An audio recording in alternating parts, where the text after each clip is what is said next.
Bhagavate Vasudevaya. Om Namo Bhagavate Vasudevaya. Om Namo Bhagavate Vasudevaya. Om Namo Bhagavate Vasudevaya.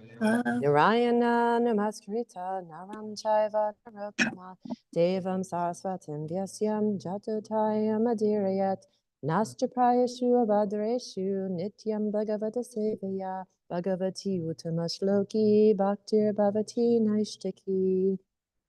So good morning, everyone. We are in the third canto, 15th chapter, text 33. So hopefully everyone can see this online. And we're going to do this in the Brahma Samhita meter. And I'll get started. Can you get it up there? Almost? Okay, good. Nahi antaram bhagavati tasamsta kuva. Nahi antaram bhagavati tasamsta kuva. Atmanam atmani nabo nabhishiva dira. Atmanam atmani nabo nabhishiva dira. Pashyanti yatra yuvayo suralingino kim. Shanti yatra yuvayo suralingino kim. Vyutpaditam hi udarbede biyam yatosi. Yep. Itam udarabe ayam tosha. Nahi antaram bhagavati samasta kushya. Nahi antaram bhagavati samsta kushya. Atmanam atmani nabo nabeshiva dira. Shiva Dira. Pashyanti yatra yuvayayo yora lingo nikim. Shanti yatra yuvayo suralingi hogim. Vyotpaditam hi udara bedi bayam yatosvaya. Aditam vidara vedi bayam intosya.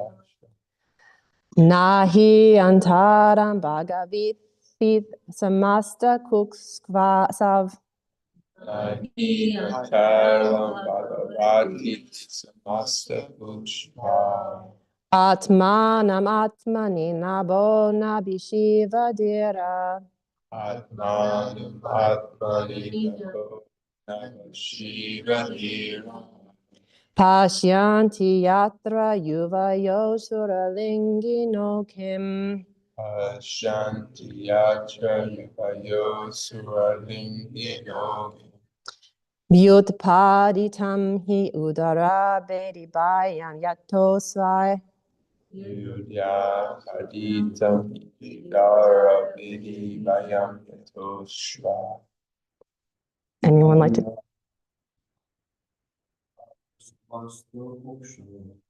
Nahi antaram bhagaviti samasta kukshav.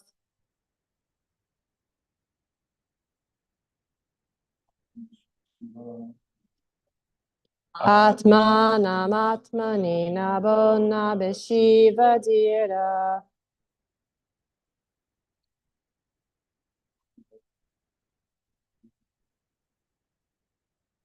Pashyanti yatra yuvayo suralingino kim.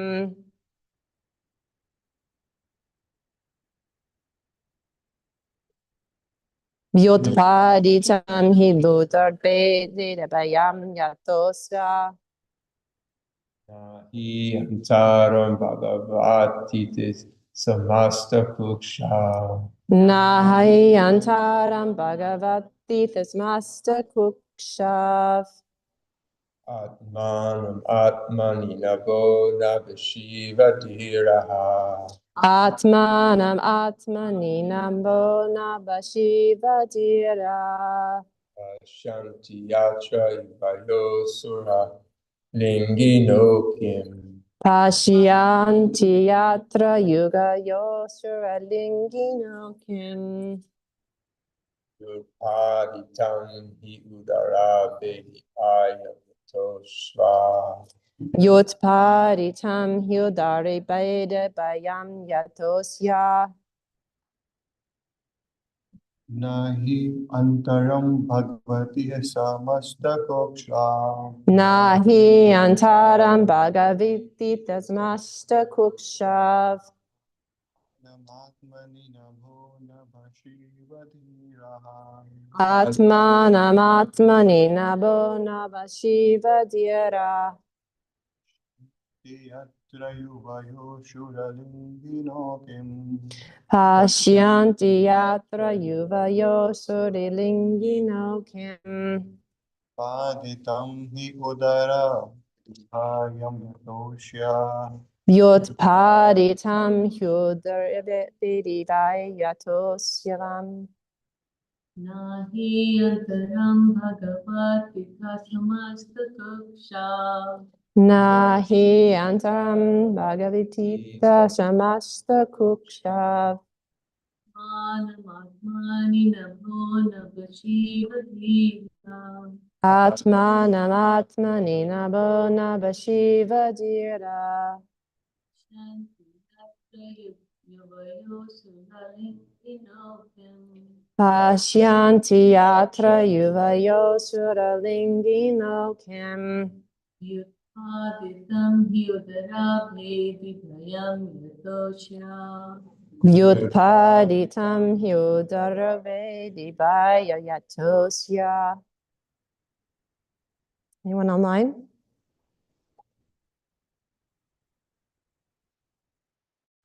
Hare Krishna. Nahi antaram bhagavati samasta kusha.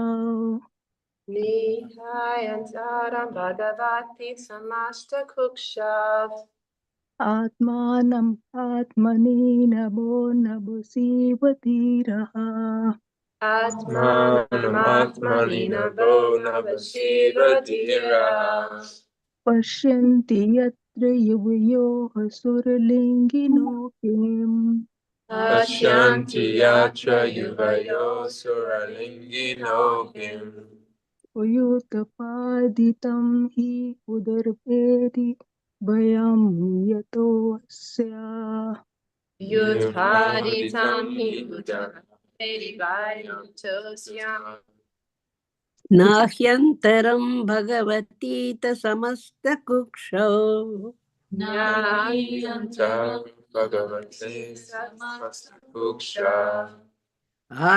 आत्मानमात्मनि नभो नभसिवा धीरः Atmanam namo navashiva dhira. पश्यन्ति यत्र युवहो सुरलिङ्गिनो किम् Pashyanti yatra yuvayo suralingino kim. वायुत्पदितं यः उदार भेदी भयं यतोष्य Yutpaditam hi udaro vedi bhayam yatosya. Hare Krishna Okay, anyone else? Okay, let's go to word for word. This is a little bit of a longer one. Synonyms: na, No, not, no, he, he, because, yes. antaram, distinction, Distinction. bhagavati, Bhagavati, in the Supreme Personality of Godhead, Supreme Personality of God. iha, Iha, here, here, samasta kuksha, samasta kuksha. everything is within the abdomen, Everything is within atmanam, Atmanam, the living entity, atmani, me, in the supersoul, nabha, Abaha, the small quantity of air, small quantity of air. nabashi, Nabashi, within the whole air, in the whole air. eva, Eva, as, dhira, Ira, the learned, pashyanti, see, Si, yatra, Yatra, in whom, In- yuvayoha, Yuvayo, of you two, of you two. shura lingano, Lingano. dressed like inhabitants of Vaikuntha, Kim, how, vyutpaditam, awakened, developed. Wakened, developed. He, He, certainly. certainly. Udara Bedi, Arabedi. distinction between the holy and the soul, between the body and the soul. Distinction between the body and the soul. Bayam, fearfulness. Fearfulness. Yata, where from. Ashya, Sure. of the Supreme Lord. Translation and purport by His Divine Grace, A.C. Bhaktivedanta Swami Srila Prabhupada Ki Jai. In the Vaikuntha world, there is complete harmony between the residents and the Supreme Personality of Godhead, just as there is complete harmony within space between the big and the small skies. Why then is there a seed of fear in the field of harmony? These two persons are dressed like inhabitants of Vaikuntha, but where from can their disharmony come into existence? Purport. Just as there are different departments in each state in this material world, the civil department and the criminal department, so in God's creation, there are two departments of existence. As in the material world, we find that the criminal department is far, far smaller than the civil department. So this material world, which is considered the criminal department, is 1/4 of the entire creation of the Lord. All living entities who are residents of the material universes are considered to be more or less criminals because they do not wish to abide by the order of the Lord, or they are against the harmonious activities of God's will. The principle of creation is that the Supreme Lord, the personality of Godhead, is by nature joyful, and he becomes many in order to enhance his transcendental joy. The living entities, like ourselves, being part and parcel of the Supreme Lord, are meant to satisfy the senses of the Lord. Therefore, or thus, whenever there is discrepancy in the harmony, immediately the living entity is entrapped by Maya or illusion. The external energy of the Lord is called the material world, and the kingdom of the internal energy of the Lord is called Vaikuntha, or the kingdom of God. In the Vaikuntha world, there is no disharmony between the Lord and the residents. Therefore, God's creation in the Vaikuntha world is perfect. There is no cause of fear. The entire kingdom of God is such a completely harmonious unit. There is no possibility of enmity. Everything there is absolute. Just as there are many physiological constructions within the body, yet they work in one order for the satisfaction of the stomach. And just as in the machine, there are hundreds and thousands of parts, yet they run in harmony to fulfill the function of the machine. In the Vaikuntha planets, the Lord is perfect, and the inhabitants also perfectly engaged in the service of the Lord. The Mayavadi philosophers, the impersonalists, interpret this verse of Srimad Bhagavatam to mean that the small sky and the big sky are one. But this idea cannot stand. The example of the big sky and the small skies is also applicable within a person's body. The big sky is the body itself, and the intestines and other parts of the body occupy the small sky. Each and every part of the body has individuality, even though occupying a small part of the total body. Similarly, the whole creation is the body of the Supreme Lord, and we are created beings, or anything that is created are but a small part of that body. The parts of the body are never equal to the whole. That is never possible. In Bhagavad Gita, it is said that the living entities who are parts and parcel of the Supreme Lord are eternally parts and parcel. According to the Mayavadi philosophers, the living entity in illusion considers himself part and parcel, although he is actually one and the same as the Supreme Whole. This theory is not valid. The oneness of the whole and the part is in their quality. The qualitative oneness of the small and large portions of the sky does not imply that the small sky becomes the big sky. There is no cause for the politics of divide and rule in the Vaikuntha planets. There is no fear because of the united interests of the Lord and the residents. Maya means disharmony between the living entities and the Supreme Lord, and Vaikuntha means harmony between them. Actually, all living entities are provided for and maintained by the Lord because he is the supreme living entity. But foolish creatures, although actually under the control of the supreme living entity, defy his existence and state that state is called Maya. Sometimes they deny that there is such a being as God. They say everything is void. And sometimes they deny him in a different way. There may be a God, but he has no form. But these conceptions arise from the rebellious condition of the living entity. As long as this rebellious condition prevails, the material world will continue in disharmony. Harmony or disharmony is realized because of the law and order of a particular place. Religion is the law and order of the Supreme Lord. In the Srimad Bhagavad Gita, we find that religion means devotional service or Krishna consciousness. Krishna says, give up all other principles and simply become a soul surrendered unto me. This is religion. When one is fully conscious that Krishna is the supreme enjoyer and supreme Lord, and one acts accordingly, that is real religion. Anything which goes against the principle is not religion. Therefore, Krishna says, just give up all other religious principles. In the spiritual world, this religious principle of Krishna's consciousness is maintained in harmony, and therefore the world is called Vaikuntha. If the same principles can be adopted here, wholly or partially, then it is also Vaikuntha. So it is with any society, such as the International Society for Krishna Consciousness. If the members of the International Society for Krishna Consciousness, putting faith in Krishna as the center, live in harmony according to the order and principles of Bhagavad Gita, then they are living in Vaikuntha, not in this material world.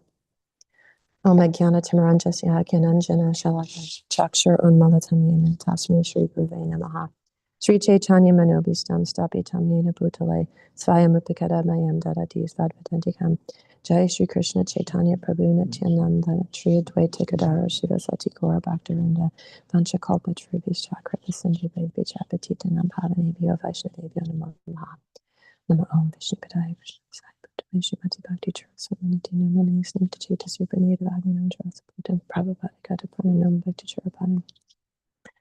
So I'm going to read this translation again, and then we'll dive in.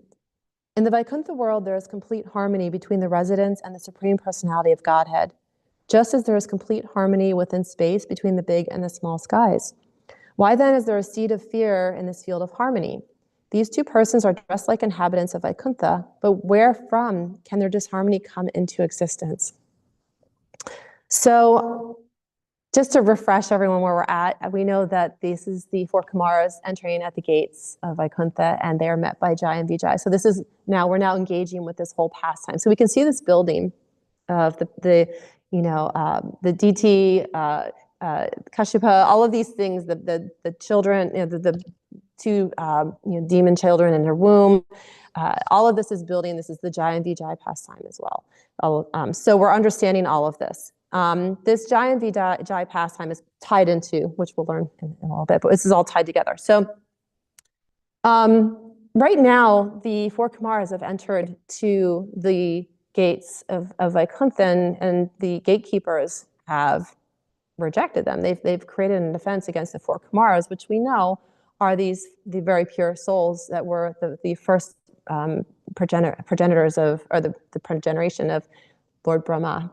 So those were his first children, and they were meant to go out and populate, spread the seeds, progenerate, but they didn't. They decided to stay as boys and stay in all their innocence, but also stay in that complete and utter connection with God. So now that they're coming here to the gates, and they're like, wait, what happened? We've completely devoted our lives. We've done nothing else but devote our lives to the service of the Lord. Who are these two gatekeepers that are preventing us from this interaction with the Lord? So they're perturbed. They're questioning what could possibly be happening here. This is Vaikuntha. There's not meant to be any disharmony. They're saying that we, the four Kumaras, are belong here, and we're allowed to come here. This is our right, And these two gatekeepers are blocking us. So now this is kind of setting the scene of what's happening here. So disharmony. This Prabhupada really took this purport in a lot of really great places. So I'm going to just go through it and just kind of walk us through his purport, because there's a lot of nectar here that I'd hate to just breeze past without really diving into some of his points. So Prabhupada starts off the purport by helping us understand this concept of the two different worlds. When in disharmony in the material world, we have the criminals, we have the good guys, we have the civil servants, we have the criminal justice system. In this translation, it's referred to as the small sky and the big sky, right? This where we are here, the small sky and the big sky, the sky above us, the universe. Is there any disharmony there? There is no disharmony between the small sky and the big sky. There's a lot of space between, but there's no disharmony, so they're saying, how could this possibly be? This is a material problem, right? This is a problem only that occurs in the material world. So Prabhupada here is explaining that in the material world, we have these smaller departments, let's say, to deal with the disharmony. But in the Supreme, in Vaikuntha, it is all the Lord's energies. So there couldn't be any disharmony when everything is within the Lord's energies. In Vaikuntha, there is no such thing as this disharmony. When we do come across disharmony, even in the material energies, we know that this is the covering of Maya.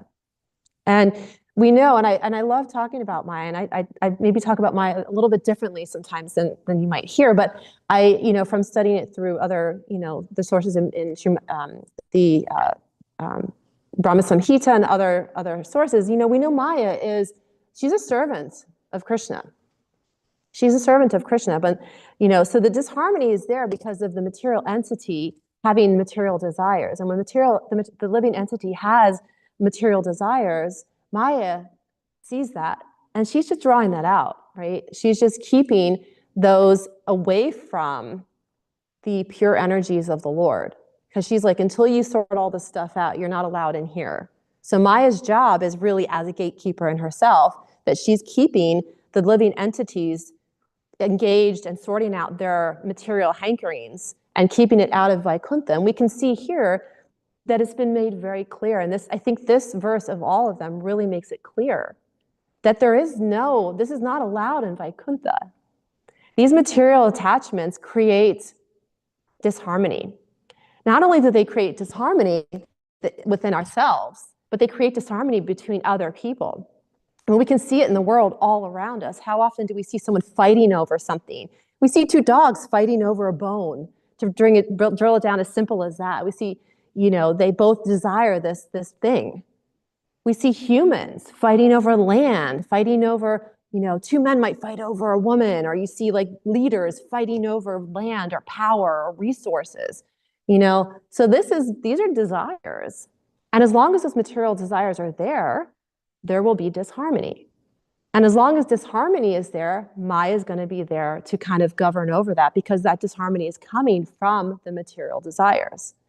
But that does not exist in Vaikuntha. And so we can be very clear from this verse, very, very clear, that disharmony does not exist in Vaikuntha. And if we might see something that looks like, disharmony, it is a transcendental bhava that we can't possibly understand, right? So we have to take that understanding that there's many things that we read in the Srimad Bhagavatam that are beyond our conception. And then we kind of have to just take them as, okay, this is something that's transcendental, that's a little bit beyond my pay grade. So here, Prabhupada is talking about the external energies of the Lord in the material world. So we kind of are starting to talk about that a little bit. And this harmonious unit, this kingdom of God, this harmonious unit, there's no possibility of enmity. And he says here, everything there is absolute. Just as there are many physiological constructions within the body, yet they work in one order for the satisfaction of the stomach. Just as in a machine, there are hundreds and thousands of parts, yet they run in harmony. And I love this analogy because I'm in the healthcare field, and I can know when disharmony happens in the body, right? Because I see it every day. So Krishna created the body for everything to work in unity. But we may have all experienced at some point in our lives when things are not in harmony. And whether you're looking at it from an Ayurvedic perspective or a Western medicine perspective, this disharmonious energy can create stomach issues, can create cancer, mental health issues. So we can see that even in the body especially, this is because these are material bodies. These are not spiritual bodies. Even though they were created, the vision of the body was created perfectly for everything to work smoothly and work harmoniously. Because these bodies are completely coming in contact with the material energies, that cannot be so most of the time. there's something. There's always something causing us issues. And we can get into the kleshas, right? We all have been talked about the kleshas over and over again if we've been around for a little bit. You know, the adi atmika, adi bodhika, adi devika. So these kleshas, these difficulties or sufferings that we come into can hit in so many ways. But again, these are material. These sufferings are as a result of us identifying within the material body, within the material realm. And this is where, this is what keeps us. This is what keeps us entangled here. And that these entanglements are what keep us from our ability to really go back home. So Prabhupada then goes into talking about the Mayavadi philosophers. And this is something that we often will hear, but that the Mayavadi philosophers do not recognize this distinction. You know, the Mayavadi philosophers, and I was talking about this in class yesterday a little bit in the Harrisburg class, when we were talking about Krishna's form. So the Harrisburg class is a canto behind, but we were talking about Krishna's form and the understanding that Krishna has a body, has a form. And the Mayavadis cannot conceive of this concept that Krishna cannot have a form. If Krishna has a form, that means Krishna must be material in some way. But if we are all created in the form, in the likeness of God, but God is God and we are material bodies, but we have the likeness. We are part and parcel. And I'm going to get into the part and parcel part in a minute. But with the Mayavadi philosophy that we were all either one or we're separate, we can't be a part and parcel. This part and parcel is always part and parcel because the spirit soul is just a small spark of the full supremeness of God. We are just a tiny spark of that. And we can never be the whole. And Prabhupada uses the example, you can have all the body parts assembled together, but the body parts can never be considered a whole. My finger is not the whole of me. Therefore, Atma is not the whole of God. It's a spark of energy. It has many of the qualities. It has so many of the qualities of God because it's a part of it, but it's only a part. And there's the verse that Prabhupada references here is actually Mame Vamso Jiva Loke. It's, if you want to pull it, 15:7 Bhagavad Gita. Jiva Bhuta Mame Sanatana. Vamso Jiva Loke Jiva Bhuta Sanatana Manas Sansnadriyani Prakriti Shtani Karshati. And this is the living entities in this conditioned world are my eternal fragmental parts. Due to conditioned life, they are struggling very hard with the six senses, which include the mind. So this is Krishna saying this. Krishna is saying the living entities are my eternal fragmental parts. My is referring to who?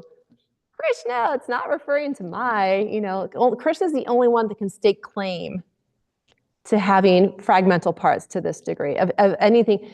Krishna is the only one that can stake claim to having anything eternal, right?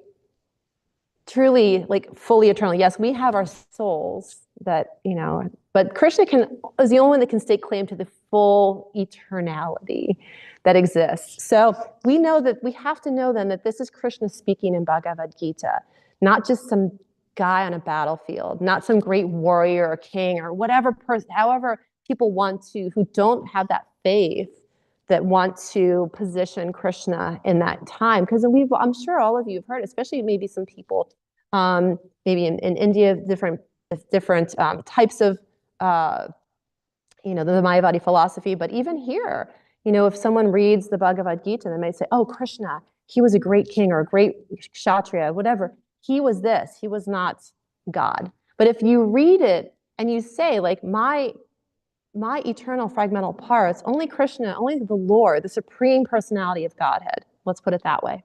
So there's no confusion, right? Krishna is the supreme personality of Godhead. So we say if the supreme personality of Godhead, only he could claim that, make that claim. So we are fragmental parts, right? We're not the whole. So anyone that might think out there that they're like, I am God, I'm a part. I'm part and parcel of God, and that will never change, no matter what.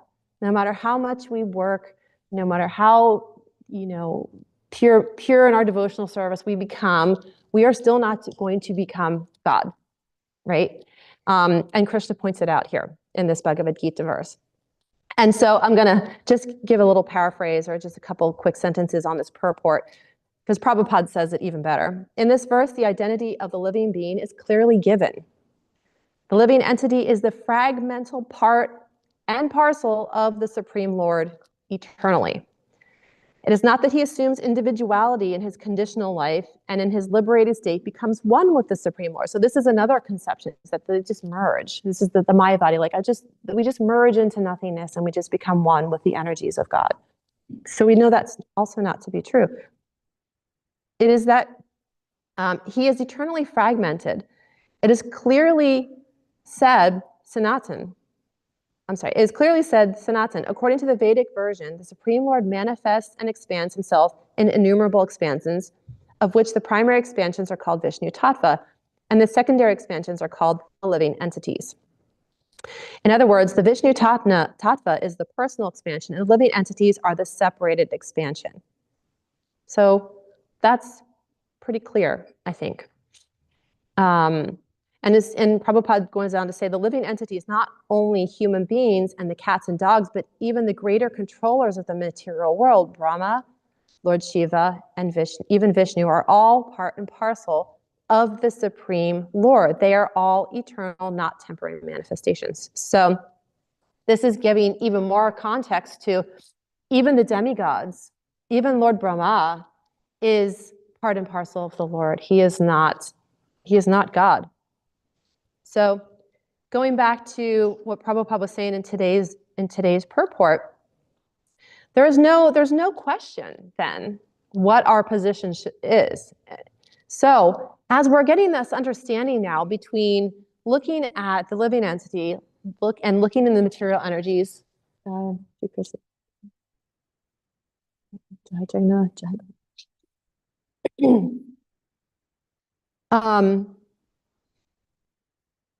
so getting back to what the theme of today is really this harmony, disharmony. And like I said, Prabhupada really makes it clear that this is something that is only occurring in the material energies. And there was one other thing I wanted to, while we were kind of looking at the part and parcel, I wanted to jump back to that for a minute. I was thinking about the Sri Upanishad in this, kind of meditating on this concept of the part and parcel. And the Sri Upanishad text 6 is, he who systematically sees everything in relation to the Supreme Lord, who sees all living entities as his parts and parcel, and who sees the Supreme Lord within everything, never hates anything or any being. So this actually kind of ties the two together, this concept of disharmony, because this is looking at anyone who understands their position as part and parcel, and they're not trying to become God. They're not trying to compete with God and say that I am God. They understand their position. And they also understand the Supreme Lord's position as everything. They see also that this tiny spark is in every one of us. Every single one of us is part and parcel, no matter what. So if we start to really work toward having that relationship in this material energies, then we're starting to cultivate Vaikuntha in our hearts and our minds. Because we can never create Vaikuntha on this material planet, right? Because it's not possible. These are the energies of, there's Mayas here, they're the marginal energies. So there's too much going on here. So we can't convert the material energies to be spiritual energies. But we already have the part and parcel in our hearts. We have super soul in our hearts, and we have the opportunity to shift our minds. And there's a quote, was it George Bernard Shaw, I think, that said it, that the only thing people who cannot change the only thing that people have the power to change is their mind, and those who cannot change their mind cannot change anything. And it's that quote, and I've had that Post-it note on my desk for a long time. Because it's just really, those who cannot change their mind cannot change anything. So we have the power within our minds, at least that much, to try and change how we see one another. And so when we think about Bhakti Yoga, It's very easy to think, okay, my devotional practice to my Lord, I have maybe my home deities, I come in here to worship the deities here, I do my service, I do this and that. And maybe we forget in that part of that process that bhakti is really, about cultivating a relationship. And if we start working on cultivating the relationship and practicing on one another, because if we see Krishna in every single living entity, we see that part and parcel, that spark of the Lord everywhere. Then if we're starting to cultivate that mindset, that is going to help us then see Krishna everywhere. And that is the true seeing of the Lord. It's the seeing that I see God in you, I see God in you, I see God in you, everywhere. I'm not saying you are God, you are God, you are God, because we know there are paths out there that will say that. You've probably heard it. You are the God, I am the God. That's not how we're seeing this here. This is not our philosophy, right? I see God within you, and you, and you, and you, and you, and you, right? So when we start to really think in our bhakti practice, if we really focus on each individual person that we come across and looking at those relationships and looking at how we're interacting with the world and with one another, that is a focus. Because like I said, sometimes we can get so, become so focused on like, okay, I got to do my japa, I have to do my service, I have to go to the temple, I have to worship the deities, I have to do my own deity service and my own worship, blah, blah, blah, blah. And it's like, rah, at our husband or wife or whatever, our kids or whatever, right? Because we're getting so strung out, guilty, right? I'm not saying anything I haven't been in my own life, right? I speak from experience.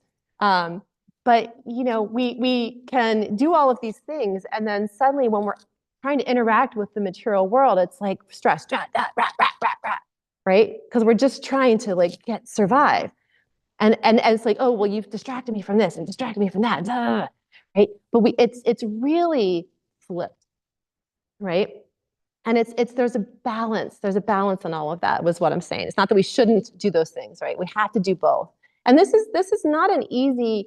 It's not an easy journey to navigate, because these material energies are so engaging and they're so entangling and even enchanting at times. They can be very enchanting and tricky because the material energies can lure us in a variety of ways, because Maya knows our weak spot, right? Maya's not going to go up to like someone and be like, hey, you want to go to the bar and get a drink? Like that's not your weak spot. I mean, it's like, she's going to find the weak spot within each one of us that's going to be really like pulling at us. That's going to trick us a little bit. Why? Why is she like that? Why is she doing that to us? Well, Prabhupada mentions Maya in here a lot, because it's Maya that keeps us covered over and keeps us from experiencing Vaikuntha. If we are in that state of not recognizing the part and parcel of those around us and within our own hearts, and not recognizing our relationship, then we are in Maya. And the only thing that can pull us into that disharmony, really, is our own material desires. So whatever they may be, they might be very small, and they might be large. They might be, everyone's different. And it's not an easy thing. I think about this all the time. I mean, I really do. I think about this all the time, how hard it is to navigate the material energies. It's like, for me personally, like I work, I run some businesses, and, I've got family life and, a house and, all these different things that I'm trying to figure out and navigate, and still try and like remember Krishna and do my japa and chant and read and listen to lectures every day and all of these things. And I'm still like, okay, well, how's this going to work? And I have to travel to Florida twice this month. What? I just got back from a lot of travel, so I'm kind of still landing into that. But, so there's always this kind of play between how are we showing up in our lives, in our material lives, and balancing that, because we can't just be like, yeah, I don't really need to do any of that stuff. We still have to figure that out. Krishna will provide to an extent, but he's not going to make every meal for us. He's not going to pay our mortgage for us. He's not going to make sure our employees are doing their work or whatever that looks like. We still have to take those responsibilities. And it says in Bhagavad Gita that we cannot give up we have to go according to our propensities. And if we're a grahastha in that space, we have to do certain activities. This is the role. The grahastha has a very specific role the grahastha has been given the opportunity or challenge, I'll say, of interacting with material energies. However, the reason that we are grahastas, not grahamedis, or that we're trying to be grahastas, that's me trying to be a grahasta, not a grahamedi, is that the things that we're doing should be for Krishna. And this is going to help us maybe smooth out some of the disharmony in our lives, because when we are doing things for Krishna, when everything that we're doing, we just at least try and think of them, maybe, or at least say, okay, Krishna, this isn't really my business. This isn't really my house, but I'm maintaining it for you. So that's a mood, right? It's to say that, everything that we have in our lives is Krishna's, but we need to help Krishna maintain it.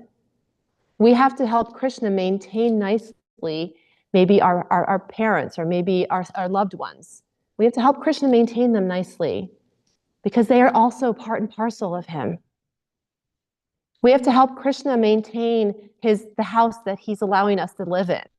We have to help Krishna maintain the business that we work for or that we own, because these are the things that he has given us in this crazy middle planet material world in order for us to put food on our table and clothing on our back and put gas in our cars that we can drive to the temple and do worship and be at class and do all of these nice things. So when we think about disharmony, the disharmony really starts from inside of us, because as we are not seeing Krishna in everything that we do. And then we're not seeing the people around us as living entities who are also part and parcel. Now, they may be very covered over. There's no question. There's people all around us, maybe even on our closer lives, that are covered over. They don't understand that there is an opportunity for a relationship with God. They're deeply covered over. They don't know what their true purpose is.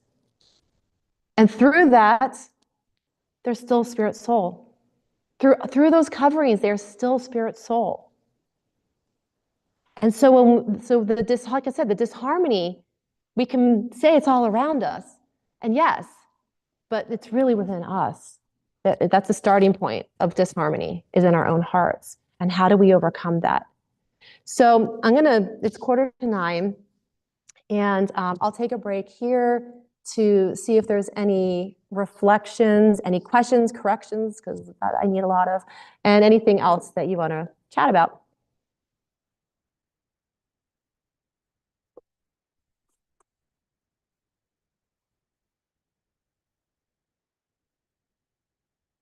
Hare Krishna. Thank you. Yes. The class is a very interesting topic. And I was thinking about, as you were talking, and as the pastime's been going on the last couple of days, about this idea of Jai and Vijay being gatekeepers. And why would you need a gatekeeper in Vaikuntha if everything is harmony? Because the purpose of it could be for greeting people as they're coming in, but usually a gate is to keep out people that shouldn't be in and create a perimeter of safety. And it made me think about how, Vaikuntha is this place where there's no anxiety, there's no disharmony, because you have a gate, right? And how that gate actually looks figuratively or spiritually, we have our own conception of what that looks like in the material world. I'm sure it looks completely different, and the circumstances are completely different in the spiritual world. They have a service to perform, and their service isn't really being appreciated too much because we see this sometimes, even here, like at the temple, where you have, rules, you have, regulations, if people want to stay here, like overnight at the temple, like there's, forms you have to fill out, and, there may have to be background checks performed if you're going to stay a long-term stay. People say, what do you mean? Isn't this like the spiritual world? We're all just like here trying to serve Krishna. And, these you have these measures in place for the exception, right? It's for the one person who misuses the mercy. It's for the one person that takes advantage of the situation.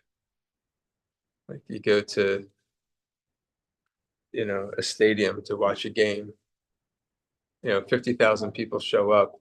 We're all here to have a good time. This is a joy. Everybody's here no one's here to fight. Everybody's here to just enjoy, watch, pastime, but they put the checks in place, the security in place. They do the metal detectors and everything.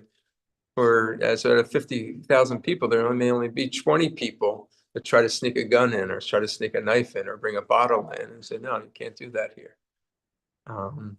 So it's like these, like, as unpleasant as it may seem to have these checks, these things are actually in place to create the harmony that exists. And yeah, but it's kind of my. No, it's a my nice reflection. I mean, especially when we are kind of experiencing these roles in the material life and in like different, like as temple president, trying to keep the energies as, sanctified as possible, that you're really making sure that, you have processes. It's like insurance, right? You buy an insurance policy, hoping you never have to use it, right? Right? You hope.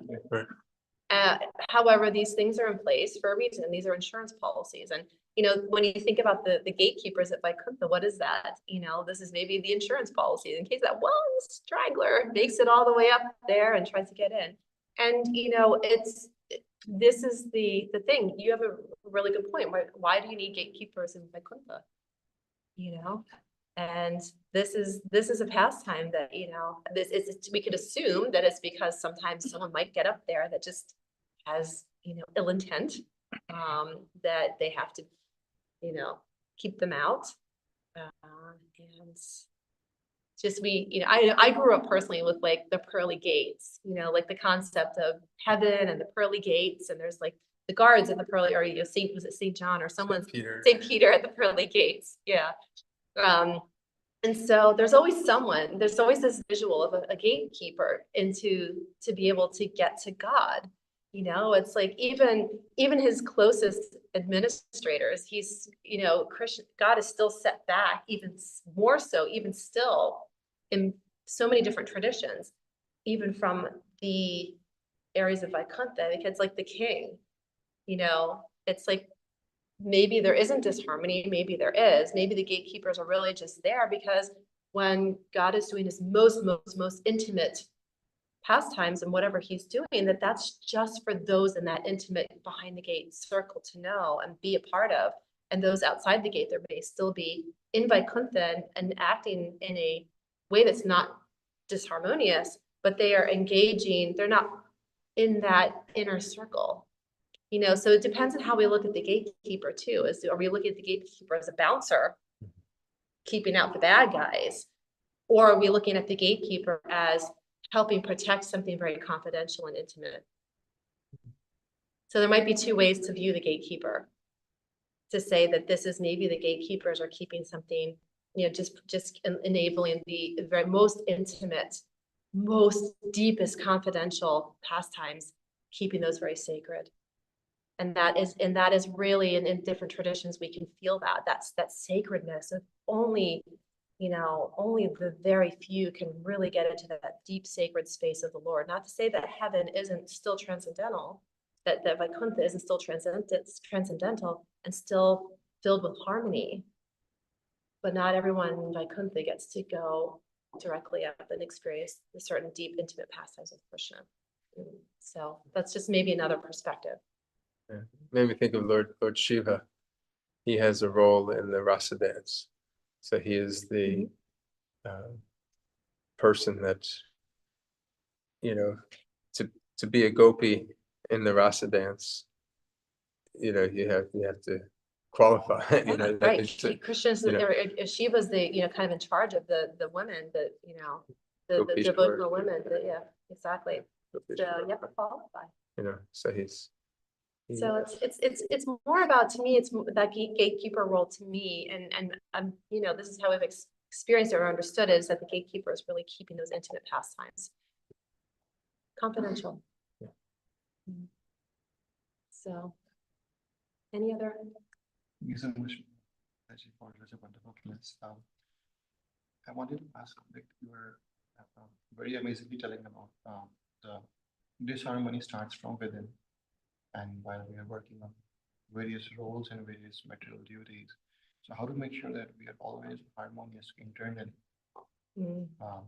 What are some active steps that maybe I should? Yeah, so the question is how to make sure that we have inner harmony, and what are some actions that we can take to create inner harmony? Well, I think the first thing is to be aware that there's not harmony, and where it's coming from.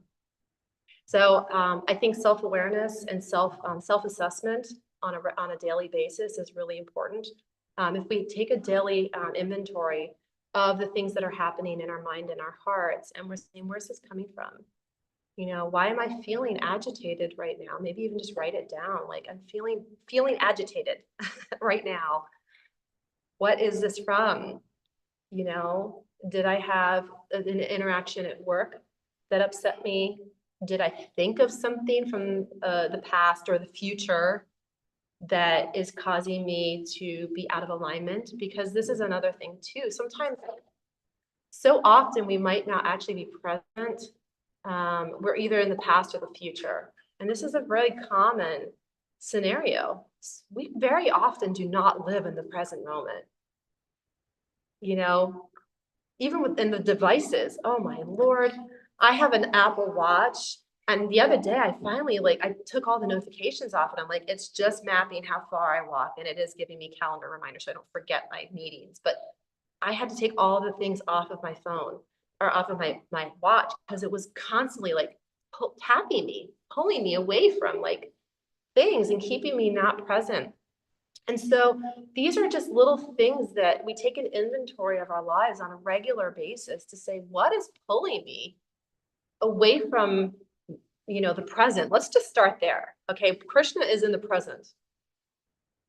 Krishna can only be found in the present moment. That is where our connection lies. And whenever we are in the past or the future, we are not in with Krishna. So we have to start there. We have to start by being in the present moment, or we'll never find our way to Krishna. We won't.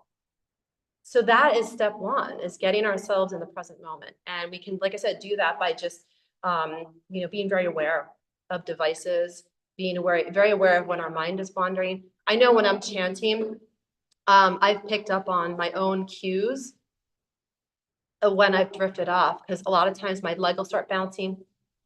I'll sit on a chair because it hurts my back. I'll sit on a chair and my leg will start bouncing.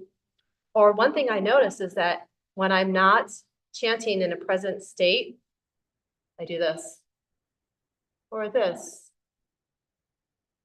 because my mind's wandering. That's my personal tell. My mind's wandering.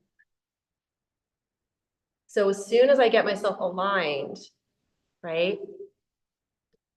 This is just prana. Prana is part of this. It's not talked about a lot. But those pranic energies that are coming through here, when that's flowing, that at least gives us a shot of being in present moment and being aligned. But this is why Prabhupada would be like, sit up. Hare Krishna, Hare Krishna, Krishna. This is not alignment. So we want to try to align ourselves, right? When we're chanting, that's going to give us at least a good start for being present.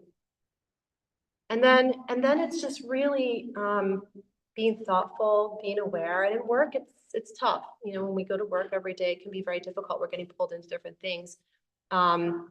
It's just an awareness. That's really what it comes from. And then when there is disharmony, we can pray. If there's someone in our life that's really causing us great aggravation, you know, we can pray for assistance with that. Like, Krishna, I know this is creating a great amount of disharmony in my heart. Please help me. And those are things that we can do. I don't know, that helps, but I think getting present is the starting point, and being self-aware of where we are is step one, at least. And I don't have all the answers. I'm just sharing some practices that I try. So, any other questions? Anything online?